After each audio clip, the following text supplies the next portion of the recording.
significance of the International Yoga Day celebration? On the easy end, I think we are very close to break the Guinness record tomorrow. Doing yoga in the UN headquarters and around New York at the same time with the largest number of people. And I'll be very proud if I can be part of that. But on the more deeper side of the issue, I think somewhere we all need to listen to the message of yoga, because what yoga tells us all, and I'm not a yogi, I have to acknowledge, I'm not a good practitioner. But your daughter is a yoga practitioner, I know. Yes, she is about to open her own school, actually. Oh, how nice. Right here? In New York? Well, she's just left for her country, for Hungary, but she's doing very well, actually. Now, what yoga tells us, actually, that the forces and energies out there in the universe and in us are the same. Yeah. And these energies try to achieve the same balance out there and in us. We are part of nature. Right. We want or not, we are part of nature. We should never forget about it. But there's also very important moral message of yoga, of non-stealing, non-violence, non-greed, not overusing resources that belong to all of us, preserving what we inherited from our ancestors, and keeping everything in balance. Right. I think if you put it together, all together, it is the basic philosophy of sustainability. And that's why I love yoga very much, and I'm very much devoted to the philosophy and mentality of yoga. Right. You were in India recently, and you've also heaped a lot of praise on the Indian Prime Minister for his vision. Tell us more about what your stay in India was like, and how you have really intensely spoken about India's vision as far as climate change and sustainability is concerned, something that you feel very passionately about as well. When you travel to a country to have a series of negotiations, you have a plan, you have some goals what to achieve. And in my case, traveling to India was to seek alliance for transforming this world. The transformation in terms of sustainability, in terms of a different approach to peace, a transformation of different understanding among conflicting parties. And all my meetings made a very deep impression on me, particularly with the one with Prime Minister Modi. This world is lacking vision. This world is lacking leaders with vision. Then, unfortunately, there are not too many of them. But no doubt, Prime Minister Modi is among one of them. A vision for his country and for this world. Preserving what we have as a heritage, having clear goals within our planetary boundaries, keeping in mind the human needs, and keeping in mind that we all shall be sharing this planet. So we have to make it in a very equitable way. Right. And all this can be done through modernization, through technological and scientific progress. And that's what I also in your country, in India, and congratulations. You are one of the big upcoming powers. Did you enjoy the... Go ahead, yeah. With a great responsibility for the future of this earth. Did you enjoy the Indian food there? I'm a very big friend of your cuisine, though I have to acknowledge I'm a very weak guy, so I do not eat too spicy food. But whatever I tasted, it was really lovely. We'll also make you try some non-spicy food items if we get the opportunity. Indeed. So talking about the long-pending UNSC reforms and something that you have spoken about as well in the past, talking about how UNSC does need better representatives like India. What do you attribute this delay in the reforms to? The Security Council, what we are talking about, has been created in 1945 and afterwards to be the main actor, the beacon of peace, security and stability.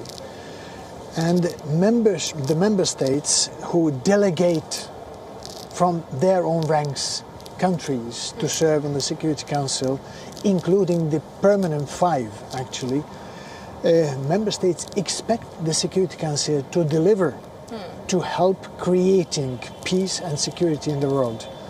Unfortunately, this Security Council, as we stand today with these rules, is not in the position to deliver on that. Why is that?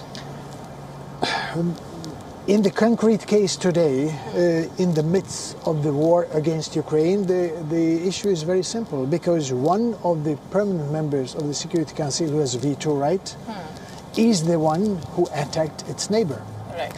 And because of the veto right exercised by this particular permanent member of the Security Council, the Council has not been able to take any decision since the beginning of the war in Ukraine. So if you really want to put it very sharp, the Council is now not part of the solution. The Council is part of the problem. So the membership, therefore, the last September, 73 heads of state and government demanded very loudly and sharply that this council should be reformed. Both the composition, the working methods, and the relationship with other bodies within the United Nations. Because out there, including in your country, people do not care about the internal procedures of the United Nations. They don't care about who is on the Council, who is in the General Assembly, who is on other bodies. They want the UN to help them. They want the UN to cater for the peace and security. For that, we need to change UN. Are you optimistic that those reforms would happen, for them to happen in the immediate future? What do you think needs to change? By nature, I'm optimistic on a number of issues. Oh, that's great. The Security Council reform negotiations have been going on for 13 years, Yes. with very, very little results. So you may say that it's a good reason to be pessimistic. But when the world needs a reform, when the world is speaking up for reform, when actually this year we started saying that step by step reforms may come, you have a good reason for optimism. But of course, the whole reform and the whole negotiation process is in the hands of the member states. Right. So we have a minimum amount of consensus among 193 countries in order to say that yes, this is our shared vision, how we would like to see the future of the Security Council and how we would like to see the Security Council delivering on peace and security for the 8 billion constituencies. You've also spoken about, and speaking of problems and solutions, you've spoken about how India is looking for solutions not just for itself, but for many countries around the world. Would you like to elaborate on that? India today is the most populous country in the world. India tomorrow will be one of the really leading economic powers in the world. India is about to become one of the technological hubs in the world. So you have all the ingredients to be a leading power in the world. And leading powers in the world have special responsibility. Because whatever you decide, whatever you develop, wherever you go, it will have a huge impact on many, many smaller countries. Smaller countries will look up to you. They are expecting leadership, they are expecting wisdom, they are expecting vision, they are expecting sustainability, and they are expecting agreeable solutions. speaking of solutions, what's your view on how China has been dealing with issues, especially about, especially issues related to the Russia-Ukraine war? You have the most complicated issue, actually, and I'm afraid it would go way beyond the time limits of our discussions here. This war should not have started. This war should not have been fought because it's against the UN Charter, it's against the international law, it's against the principle of territorial sovereignty, and it's again the self-determination of nations.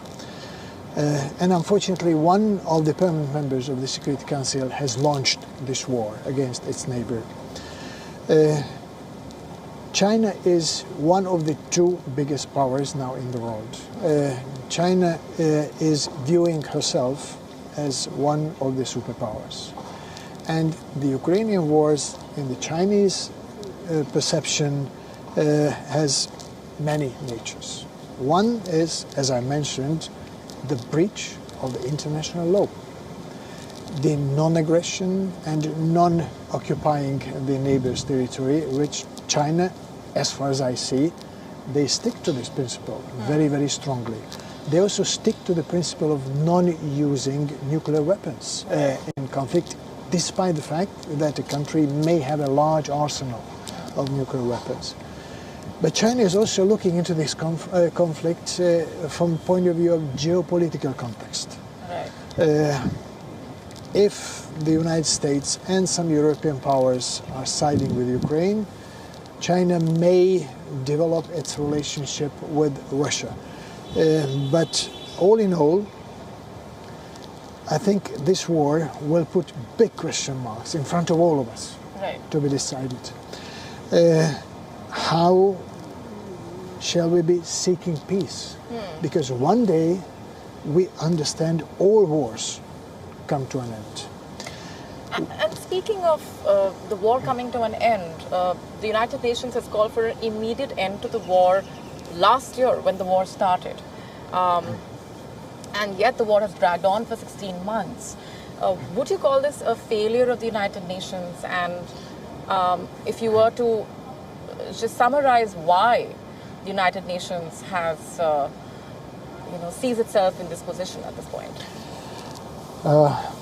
Let's just make clear, the United Nations has not started a war. Right. The United Nations is not party of the war. The United Nations is trying to help the sides to come together wherever they allow and wherever it is possible. To what extent the UN can play a role, it depends on what the two sides allow the United Nations.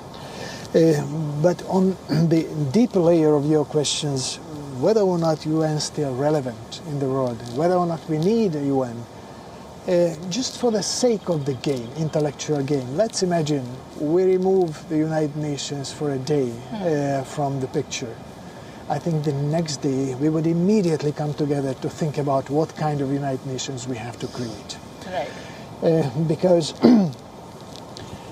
we are marching into a huge number of crises, interlocking crises, not only geopolitical, what we discussed in the context of the war against Ukraine, and in the context of the Chinese-American competition. But we are facing a lot of other challenges like climate change, water crisis, biodiversity decline, depletion of oceans. So in short, the global common goods are in peril because of our behavior.